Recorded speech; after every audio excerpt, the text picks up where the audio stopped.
So I'm gonna tell you this, and I'm on camera and saying this. This will be the final year where you're gonna hear me say, "Oh, we're working on it." It's gonna be done this year. These numbers are gonna be inputted. You're gonna get accurate numbers this year going forward. It's just we have to get these audits done, and these financial inputs have to be done. I understand that a budget is not necessarily actual accurate numbers. It's more of an estimate, right? But what I'm saying is, what I heard tonight, that there were some things that we know that's not right in here. So let me interrupt 1 second. Do we have any more questions for the golf course? No. Oh, yes. Yeah, I do. When you guys are putting together your plan, have you ever thought about maybe as a revenue generator utilizing simulators to maybe teach golf or something like that in an off season? Or So we operate a couple of simulators across the country, and I only have one in Chicago. It's at Sidney Maravitz's down in the city of Chicago. And I have access to another one. One of our golf pros actually owns it. And there's some revenue to be had there, but there's also a lot of expense. So far, simulators as a revenue model aren't really playing out. They make a great amenity, you know, if you already have foot traffic and you want to provide that amenity, but the simulators, short of setting up a center and putting in a bar and having several of them and trying to do leagues and stuff, we've just not seen a tremendous amount of revenue out of them. The cost of the new ones is about $45,000 to put one in. Great questions. Very good question. All right, golf course. Thank you so much. You guys are free to go. I'm sorry for the long night. Hey, I love your dedication. I don't work with another board that would still be sitting here after 10 o'clock at night grinding through like you guys do. This is great. So thank you so much. Well, trust me, they're wearing thin. Okay, so discussion 5, 6, and 7, they're all similarly related, so we're just going to go ahead and knock them all out in this one kind of conversation. Okay? Yes, ma'am. In 10 minutes. 2015 audit finalization. Okay? So we've spoken about this in the finance committee meeting, and I think I've spoken a little bit about it with the board. Because IRH is entering numbers and they're doing bank reconciliations at a time when this audit had no bank reconciliations, and talking to our current auditor, the numbers are not jiving up as a beginning number for the 2016 audit. The numbers are showing up in a Lombard and Amon audit are showing up to be inaccurate because they didn't have, bank reconciliations were not done at the time of their audit. So what we're forcing ourselves to do now is, as IRH is going through doing the entries for 2015 and 2016 for the 2016 audit, the current auditor that we've engaged with is currently in conversation with Lombard and Amon, kind of trying to get them to change their numbers in their report before it's finalized, because their numbers are inaccurate. I find that to be a somewhat contentious yet favorable conversation, because auditors don't like changing their numbers once their report is done, even though it's not final. But we have to engage in that conversation because it makes the starting balance in the 2016 audit to be inaccurate, because their numbers are inaccurate in their last audit. So these are a lot of difficulties that we're running into. The 2015 audit and their finalization has to be proper. Secondly, there's disclosure issues in the 2015 audit.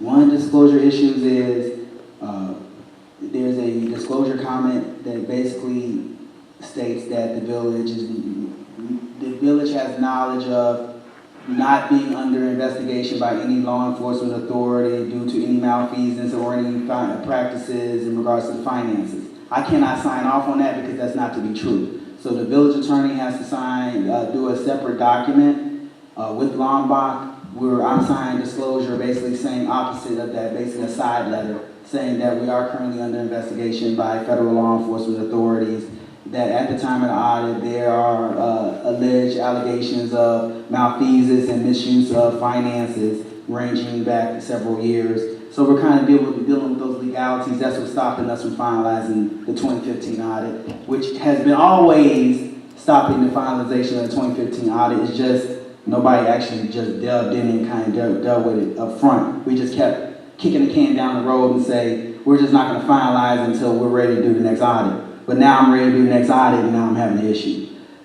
That should be done within the next month. All the documents that Lombard has requested has been sent to Lombard in regards to updated minutes and various different things. We're just working out the legalities of the disclosure, and the current auditor is working with them, trying to hopefully change their ending balance in their audit, okay? So we're gonna talk about 2016 audit completion, preparation and completion. Oh no, I'm about to give it to him. So we're about to, yeah. So we're talking about 2016 audit completion, and Ed's gonna speak on that. I was hoping Gary was still gonna be here since you fell in a hole. I wanted to see how you could get out of that. I don't will. But let's talk a bit about the 2015 audit. What the previous auditors did, because there was no reconciliations done, they commingled all the money. And they commingled it, and then so it would balance with what was in the bank. So what we've had to do was go back all the way to 2009 in some instances and make corrections. And we've made those corrections. This list that I gave you is the list of all the funds that we've completed. The major fund that has to be completed is the general fund. And I have staff working overtime every day on that because there had been no entries made for so long. And then when we got to 2015, because they commingled all of the funds together, we had to go back and straighten that out, but we're getting it straight. When you say no entries made, that's disturbing. What do you mean, no entries made? There were no entries made into your fund balance system for several years. And so we've had to go back and get the bank statements and the checks and create that information. It's in your system now. Here's a question.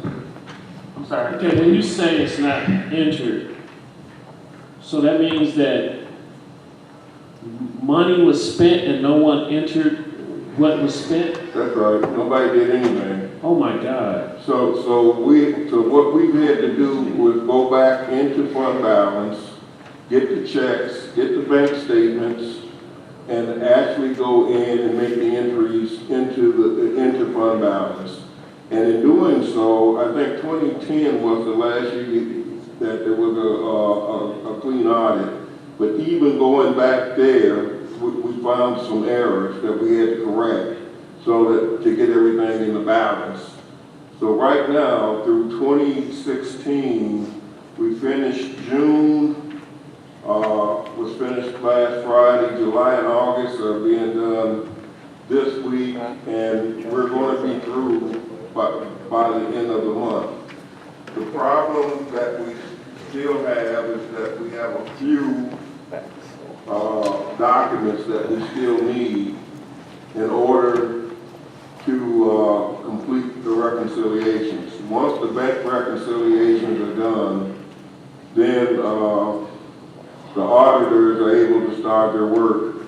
And we're uploading everything we're doing straight to the auditors. So, and they're talking with our audit manager regularly, so that when they begin to do their audit for 2016, it should go quickly. There's been no entries made for 2017, so that should be an easy fix too, because you don't have to go in and make corrections. Nothing's been input. So you won't have to go in and make corrections. But right now, everything is being corrected. So that's why no audit's done too. Maybe. That's why. Well, I don't know what happened back then, but I know that as we're making corrections, we've had to go back as far as 2009 and make corrections in order to get things in the balance. And we have the books in balance. And a lot of our Naaman, the reason they did what they did was because there was no reconciliation. So what they did is they took all the money and just commingled it, that's what they called it, and we had to uncommingle it and figure out where it went. you know, why it was spent, what account it should be charged to, etc. So we've done that, but the general fund is really a monster to get through. I've got 2 people working on it round the clock to get that straightened out. And with respect to the TIFs, TIF 2, 3, 4, and 5 are all done. They're with the auditor. TIF 1 and TIF 6, we still need statements for in order to get those completed. It looks to us like there's money in TIF 1 that was there since 2009, and it may be excess funds. So we don't know yet until we get through. And then with TIF 6, we just can't get the bank statements, and that should be the simplest one to do because it's only in town center in that dollar store, and we're still waiting for bank statements. What does that mean, waiting for bank statements? Exactly what I'm saying is that this list here that I have, I'm glad to give it to you because the bank statements we need to complete our work. So does that mean the bank isn't? And so they're requesting the statements. From the bank? Cecilia requests the statements from the bank. And they're refusing to give us? She gave us a stack of bank statements today, and there was only one in there that we could use. All the rest of them were duplicates. Those ones that were picked up today. Old bank? Or the new bank? And so, You missed the 3 months. Right. the IMET for TIF 1, I'm asking, like, we need, TIF 2, we closed today. And, then we've got, just a couple of general funds, that we have to do and to be complete. okay, I see. Okay, 2, 1, 2, and 3 are done. Okay, But got it. everything that we're uploading, the manager gets and the auditors get at the same time. So he knows exactly, what we're completing and when we're completing it. Okay. Question? Right. Trustee Wilson? So I see you have 28 funds listed. How many do you have remaining? No, Or is this all of them? this is all the funds on this sheet. At one point, at one meeting, it got a little out of hand. It was announced that we had like 90 funds. No. That was when we first started, we were asked to reconcile bank accounts. Mm-hmm. We were told you had 15, you had 85. And now we only have 28. I guess you closed from my hope. Well, you guess, you should know, right? Well, I wouldn't be closing those bank accounts. Cecilia, what happened with those accounts? They were closed, weren't they? I just wanted clarification because I remember that day being uproar. So there's a difference between funds that are in fund accounts in the computer system. That's Not not what the was point. told to the village. Right. Okay. So what I'm explaining I'm not looking is, okay, so you have funds that are in the fund balance system, Right. okay, line items. So that's what Ed is speaking of. So the amount of checking accounts that were over an extended period of time may have existed. I know we don't have that many accounts now. I know we had a lot of amount of accounts over an extended period of time because we kept changing banks. We opened bank accounts, we left financial institutions just like I spoke to you all about, leaving Old Plank and going to our current financial institution. That's what's been happening over a series of years. So in saying that, no, we don't have that many accounts. The fund accounts you're talking about are computerized accounts that we use to track journal entries and accounts that the village uses, which is used to produce the budget, revenues coming in, expenditures going out. So that's what he's speaking of. Thank you. I just wanted clarification from the village because at that meeting, Treasurer Dilworth tried to explain that we did not have whatever the number was. Oh, yeah, but he was incorrect. You had 85 bank accounts. No, And we gave you the documentation, and when we gave you the report, where we reconciled each one of those bank accounts. So we had 85 active and now we you have had 28. 85 bank accounts. Some of them may have only had 3 cents in them, Right, that but was you right. still have bank accounts like that. You still have accounts like that. You have a fund account I looked at today, had 49 cents in it, another one had 43 cents in it. Well, how many, that's what our initial question was, how many? So, Ed, are we speaking on actual bank statements These we're looking at, or are you speaking fund balance? these are all bank accounts. So you're talking about what you saw in fund balance. You see balances of accounts in fund balance, not actual checking Yeah, account but statements. you have to remember, what we see in fund balance, we have to check against the bank statements. Right. So fund balance and the bank statements are the same thing.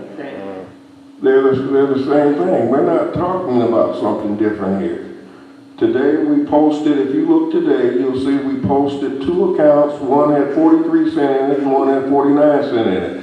And I saw the comments that the recommendation that they be closed because they've been carried like that for years. So my question, again, my initial question was, how many accounts do we have like that? Because there's 28 listed here. I'm assuming the ones with 49. There are 43 accounts listed on here, on this sheet. That's what you have right now. And those are real accounts with the real money. Yeah, there's a real account with real Apparently, money. these little accounts was used at one point to do something. Then they're. What was happening, I think what was happening is that you had accounts like if you started a kid's sports something, you'd open a bank account. Right. Then that would become defunct, but the bank account was never closed. Exactly. That's what happened. And that's what I was saying. And we gave you that report Right. with all of those bank accounts, and we gave you the books with all of the bank statements and all of the checks, so you have all of that to show that those accounts actually existed. What we're looking at now is like here in the TIFs. Those are actual accounts. And so what we're listing, those are actual accounts with money in them. Now they wipe them out. So, but what we did find too, if you remember the controversy about TIF 2, about the $1.2 million, we were able to trace back all of the payments that were actually made to developers. There was a $3 million payment and a $1.something million payment, and that $1.2 million is excess funds. And we were able to demonstrate that through the records. So that's just for your information. TIF 1 still had money in it, and TIF 1, Cecilia thinks that the funds that we talked about, what is it, about $44,000 or something, belongs to this town center. But the money was in TIF 1 in 2009, so there's no way it could belong to TIF 6, this is part of TIF 6. So we can't account for it. But we're still looking to see where the money should actually be. So, just for clarification, TIF 1. TIF 1 used to be the town center. Right. And that's why, I think that's why she's being confused. Now TIF 6 is the town center. No, wait. Well, isn't it? That's not true. I thought TIF 6 was the Family Family Dollar. That's right. It's both. It's both. It's both. Oh, Okay. So I don't know whether, we can't say, only thing we can say is in 2009, that money was in TIF 1. And every document that we have says that money belongs to TIF 1. now is that maybe the mysterious money from the grocery store, all stakeholders? I don't know. Maybe It's the an people there. IMAT fund, is an investment fund, is what it looks like. Yeah, because those are people that have been bought into the grocery store years ago. Go ahead, There's just an investment account. Yeah, that's what those is. And it's over about 40,000 in there. It's an investment account. Now, we have a TIF 1 account that we have, the U.S. Bank and of Illinois funds, that says TIF 1. So IMAT, what the research that needs to be done is we need to find out where this IMAT account, why it is open and why this money is there. This is why I was trying to say that we need to figure out if this is TIF funds. It was booked in the GL as TIF funds, but we either need to Oh, research okay. the ordinance or resolution to Right. find out why this account was created, why these, investment funds were created. So that was my point. And we agree 100% with that, but the only thing you have to be aware of is that every single financial document identifies that as TIF 1. And that was the first tip we had. So It's closed, it's expired, it's closed. Right. Never reported it to the state. Right. Then they recreated it. that's right, TIF 6 with the town center and family dollar. right. Oh. So I don't know, so I'm not saying that you're wrong, I'm just telling you that every single financial document indicates that that money belongs to TIF 1, and it was there in 2009. So the money's been sitting there since 2009. Should be declared surplus funds. Maybe that's, maybe that's correct, maybe it's not, but the only way we can report it is that it's funds in TIF 1, and then the decision is gonna have to be made as to what you do with that money. Okay. And they never paid the people back. They never did get their money, so we'll find out. Okay. That's different. That's different from that. Okay. I'm just telling you that that's what it is, and that's why we're looking for the rest of those IMED Right. Okay. documents, so that we can clear that up. We'll be through with that one, and then TIF 6, I just can't figure out why we can't get the documents for that. I really, as far as TIF 6 is concerned, I really think it's a mislabeling of documents. Now on New Orleans behalf, when TIF 6 was opened and the checking account was open, it was never labeled as TIF 6. It was labeled as 698 Burnham Drive. So I think there is confusion in regards to which statements are for what account based on the labeling. But 698 Burnham Drive encompasses TIF 6 as well. That's So, Village Hall. yeah, but Village Hall encompasses TIF 6. It's in the TIF district. So when the account was opened, it was never identified as TIF 6. So I assure you all that the difficulty with statements is not on the staff's behalf. We have went to the bank, we've had made multiple requests. These accounts were closed without statements being either properly filed or properly made. We have turned over thousands and thousands of documents in regards to checking account statements because the village does not have a proper filing system in regards to maintaining documents. Never had a policy. Well, I'm going to tell you that the Village Hall is a very small place, and files exist that ain't there. They're not in the supermarket, and they're nowhere else to be found. So where they were stored and where they went is unknown. It's not a question it's not a question of pointing the finger at anybody. The only thing that I'm saying is in order for us to close TIF 1 and do the reporting that's required by the comptroller, that we need these documents. That's all I'm saying. And this is in reference to the TIF audit, not the actual financial audit that's required. So he's And speaking some TIF of audit. these, it's also for the TIF audit, but then these other things that we're asking for are for fund accounts. And that's for your regular audit. That's We're fine. 90% done with all of your work. And the only thing we need is these documents to finish it. Okay, thank you.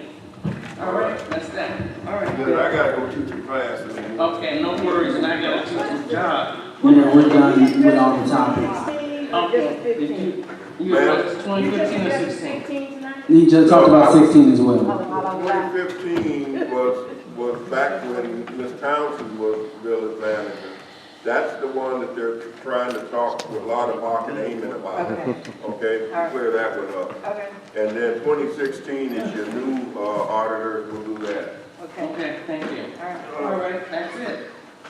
All right, thank you very much. Oh, one more. Hey, we're done there. Okay, thank you. Yeah, thank you. All right. I have a motion to adjourn. Moved by trustee Wilson, second by. Second. Oh, Left us. I'm so focused on the last. I know. Second. And I guess you could close yours out, Amanda? I'm right with y'all. All right. Because we haven't had a meeting, because we haven't had a quorum for it since what? But still? Yeah, he's here. Oh. Watch out. All in favor? Thank you so much for this long night and everyone endured. Thank you. This is the best joint meeting we've ever had. Yes, it is.